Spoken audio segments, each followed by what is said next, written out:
Hi, my name is Angeles Molina, and a summary about the video 13th is basically starting in the beginning from where Black people were enslaved to the current situation, and it basically goes through the phases of different enslavement of Black people and how one thing seems to be abolished, but comes up in a completely different way, but is basically kind of the same thing.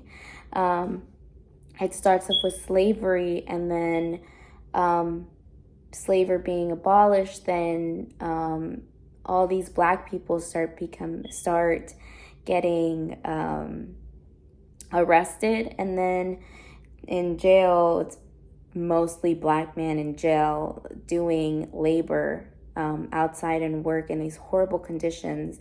And then it goes on to become like Jim Crow, where Black people are still second class, like can't go anywhere from there, and are being lynched and brutally treated. And then it goes on to this mass incarceration of today, where there is still a huge part of Black people in like a huge, like a majority, like between Latinos and Black people, like they are the majority of who is imprisoned, and yet they are a minority in the US, which doesn't make sense. So basically, the first concept that I will bring up is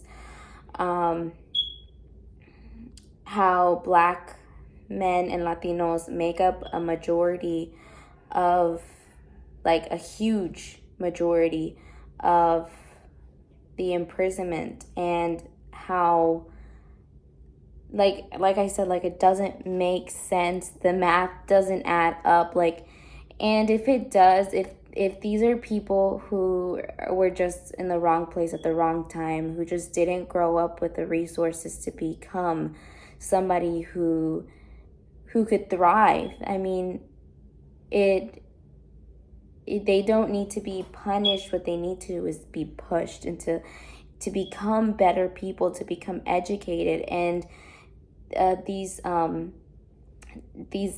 prisons aren't the place for them to be educated. I don't know about the young man, what his name was, but he was put there, and whether he did the crime or not, which they proved he didn't, or I mean, he didn't do it, he should have been in a place where he could have thrived when he came out. And that, unfortunately, that wasn't the case. And he ended up killing himself, which was heartbreaking. The second concept that I wanted to bring up was the free labor that is being provided to all these companies. Sorry, my dog is right here. To all these companies from these prisons. Like, it's kind of heartbreaking to see that these people are still being enslaved while they're in prison. And some of them might have and might not have done the things that cops are accusing them of.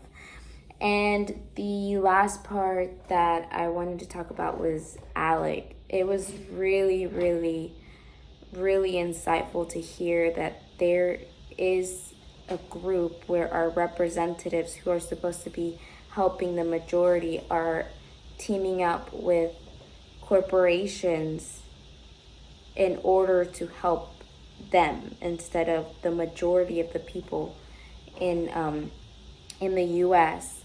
One critique is that I would like to see the history behind how Hispanic people became, and Latinos became, a majority in the mass incarceration, because I'm still wondering how that came to be today.